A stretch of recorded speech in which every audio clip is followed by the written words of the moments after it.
Hi అండి, welcome to చామోస్ kitchen. నేను ఈరోజు చేసిన రెసిపీ పచ్చికారంతో రొయ్యల ఫ్రై అండి.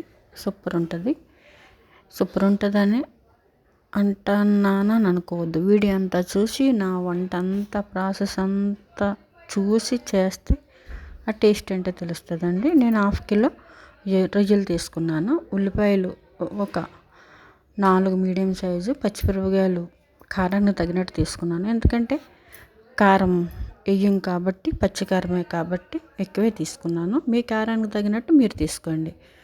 ఇలా కచ్చబచ్చగా పట్టుకోవాలి మిక్సీ పేస్ట్. ఉల్లిపాయ పచ్చిమిరపకాయలు ఎక్కువ వేసాను నేను. ఇప్పుడు పచ్చిరొయ్యలు మంచిగా మగ్గి దగ్గరికి వచ్చిన తర్వాత ఈ పేస్ట్ వేసి, అల్లం పేస్ట్ వేసేసి మంచిగా సిమ్లో పెట్టుకుని ఉడికించుకోవాలండి. ఇప్పుడు తగినంత సాల్ట్, తగినంత పసుపు వేసాను. మూత పెట్టుకుని సిమ్లో పెట్టుకోవాలి.